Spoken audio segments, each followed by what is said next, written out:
ولقد أريناه آياتنا كلها فكذب وأبى قال أجئتنا لتخرجنا من أرضنا بسحرك يا موسى فلنأتينك بسحر مثله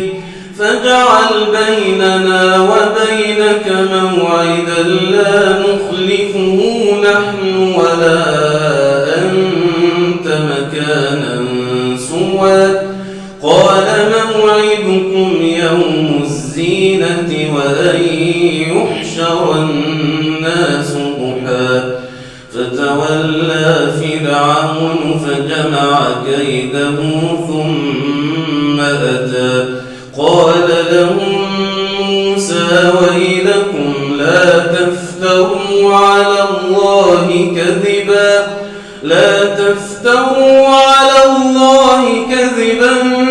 فيسحتكم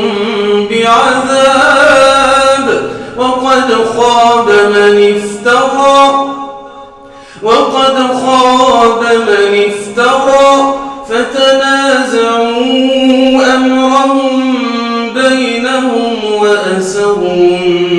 النجوى قالوا إن هذان لساحران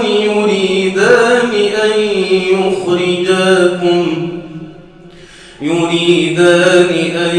يخرجاكم من أرضكم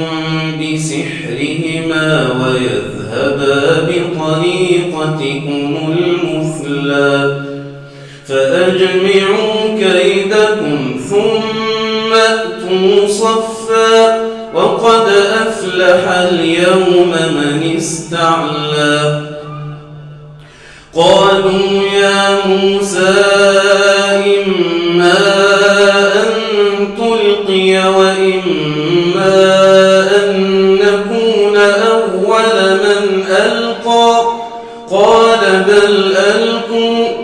فإذا حبالهم وعصيهم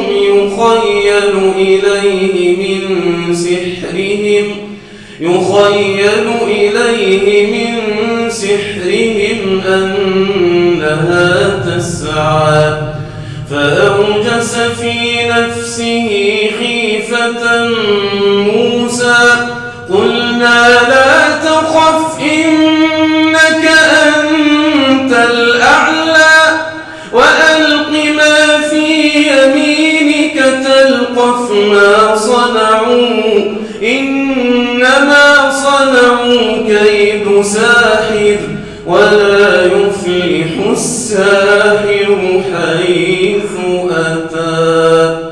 فألقي السحرة سجدا قالوا آمنا برب هارون وموسى قال آمنتم له قبل أن آذن لكم إنه لكبيركم الذي علمكم السحر فلأقطعن أيديكم وأرجلكم من خلاف ولأصلبنكم في جذوع النخل ولتعلمن أينا أشد عذابا وأبقى قالوا لن نؤثرك على ما جاءنا من البينات والذي فطرنا فاقض ما أنت قاض إنما تقضي هذه الحياة الدنيا إنا آمنا بربنا ليغفر لنا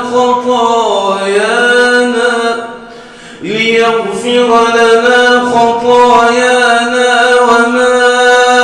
أكرهتنا عليه من السحر والله خير وأبقى والله خير وأبقى إنه من يأت ربه مجرما فإن له جهنم لا يموت فيها ولا يحيا ومن يأته مؤمنا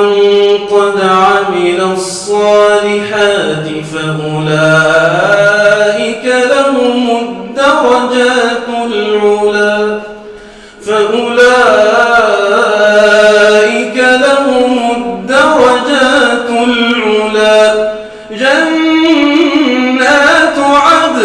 جنات عدن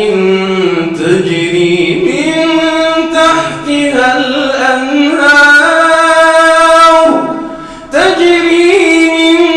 تحتها الأنهار خالدين فيها وذلك جزاء